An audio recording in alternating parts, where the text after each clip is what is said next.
طبعا نظرا لظروف البلد والانتخابات اللي على الابواب، طبعا بنقول للمصريين خلي بالكم وما تدوش ودانكم لاي حد، عشان اللي عايز يخرب البلد دي كتير من جواها ومن براها.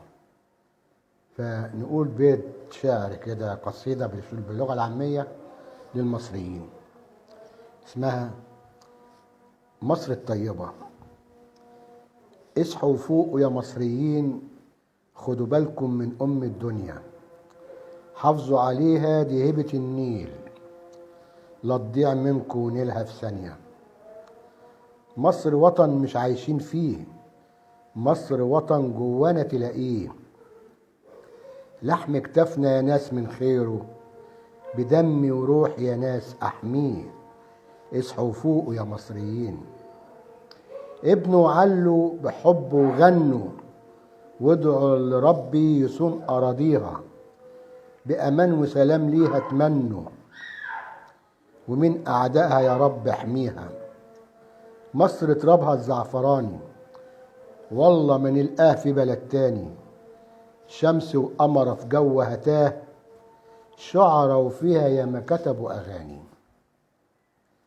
من طيبة أرضها وسلامة أمنها، من جامع جنب كنيسة محبة يصلوا لربها، وغريبها بحب يجود لدفء حضنها، والغايب ليها يعود يتحامى في ظلها.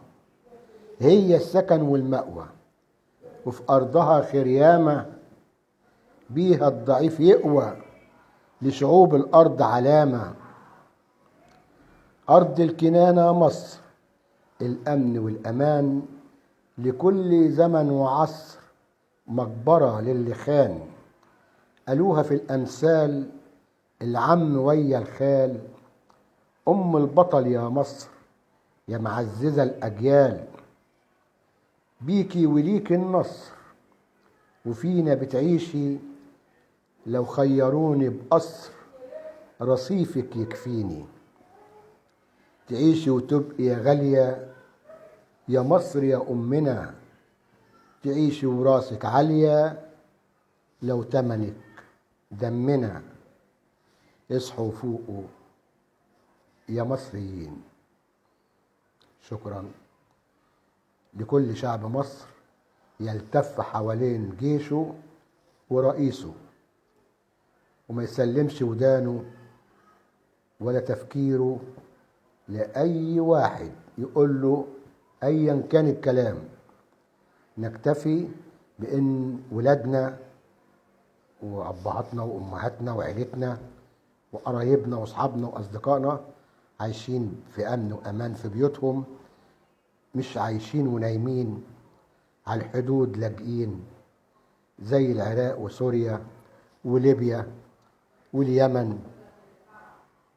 نصحى ونفوق ونحافظ على تراب مصر، ومش هيحافظ عليها إلا شعبها مع جيشها ورئيسها اللي هو بيتقي ربنا فيكم عبد الفتاح السيسي.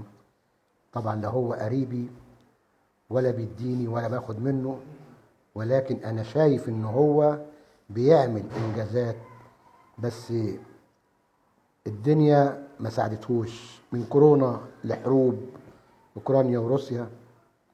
ونرجع ونقول ربنا يسلم البلد ديت من شر الناس وحقد الحاقدين.